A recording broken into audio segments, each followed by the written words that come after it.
Ngayon, i-review natin yung quad lock motorcycle handlebar mount.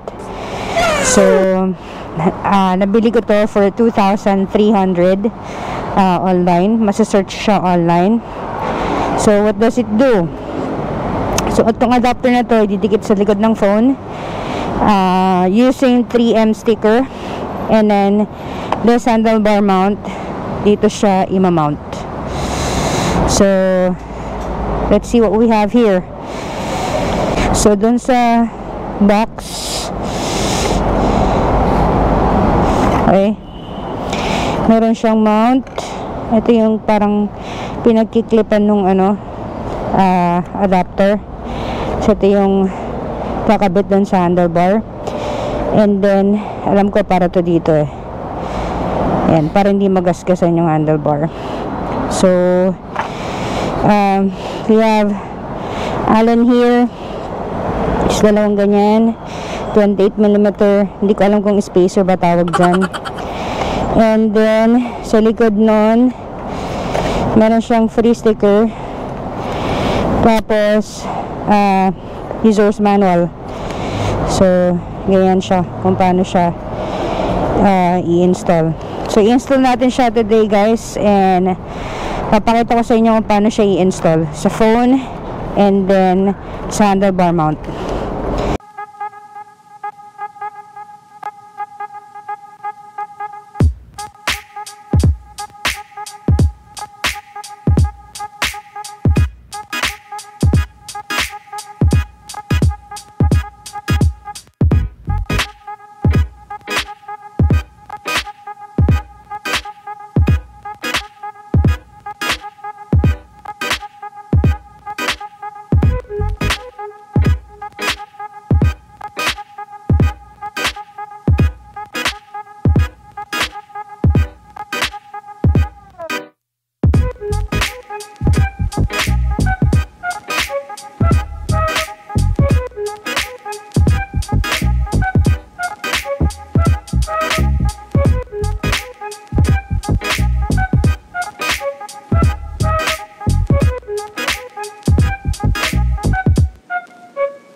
So guys, uwi na tayo ngayon. Currently nandito tayo sa C5 Katipunan. So as you can see, na-install ko na yung quad lock. So nakikita naman yung ano, diba, kung gaano siya ka-sturdy. So inalis ko yung isang phone. Para isang phone lang talaga yung nakikita. At kung ano yung currently na nire-review natin. So, yan. Medyo malubak yung daan dito sa C5 as you can see. Ayan siya.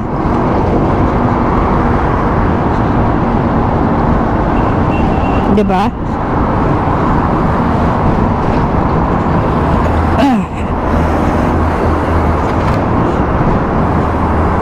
So, yung adapter, again, pwede siya kahit sa anong phone kasi nga, naka 3M naman siya.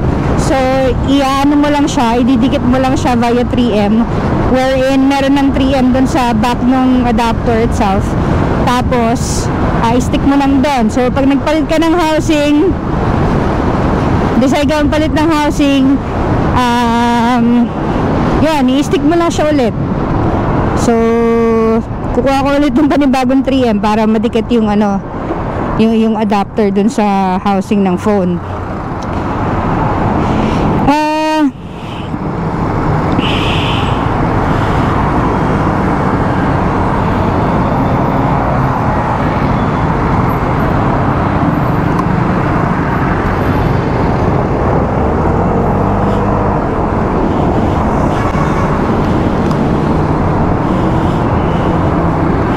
So, yung pinaka-adapter na yun, pwede sa car mount, pwede sa mirror mount, pwede rin dito sa handlebar mount. Meron din sa bike eh. So, pwede siya. So, may mga nakikita, may nabibili neto online.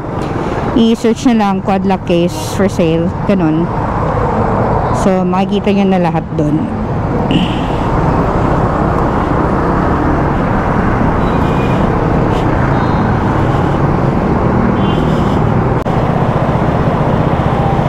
Nag-iinit yung phone kasi alas 12 na. Tatanggalin ko na lang mamaya.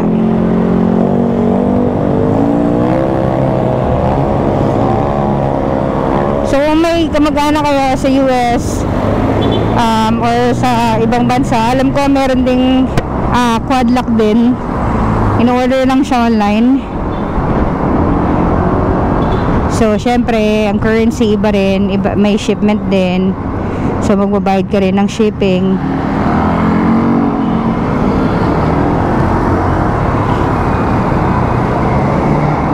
Tomorrow. Hello mga besh, what? It's a brand new day. Today is Friday. So ngayon nasa Commonwealth tayo. Ngayon lang ako ulit dumaan dito eh. I think nung nakamiyo pa ako, it was last 2 years ago or 3 years ago. Kasi nga ang scary dito. Kaya hindi talaga ako dumadaan.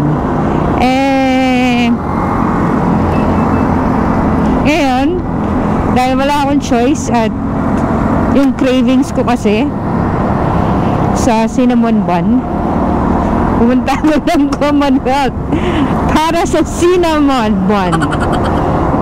So ayan siya sa ilalim. Hindi ko nilagay sa box eh, kasi baka umalog-alog. Tapos alam mo na, bumalentong-balentong camera parrot. So you can see yung quad lock ko, overall performance 100%, walang alog.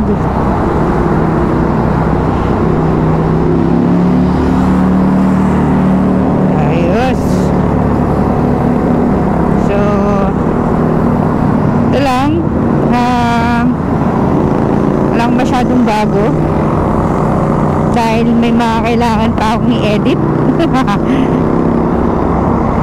So overall performance, gusto ko lang pakita sa inyo yung overall performance ng quad lock.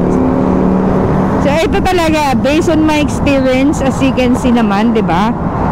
Oh, may kita niyo naman eh kung nag-shake yung yung phone ko eh, or bumabalentong or tumatabingi. Naka na yan, naka lock talaga yan. So ito talaga yung pinaka-komportable. Ito yung pinaka-maganda. I mean, 'di ba? For me based on my experience.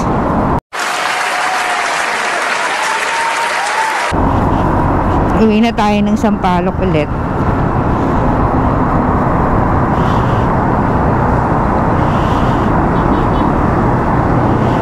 Update ko kayo kapag nakauwi na ako.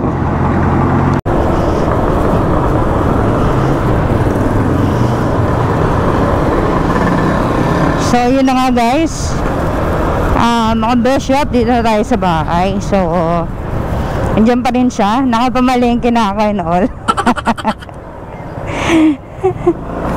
Pero diba, sturdy na sturdy. Alright, maraming salamat po sa lahat ng mga sumusuporta at mga nag-subscribe na mga kaibigan kong aso. And again, don't forget to hit like and subscribe.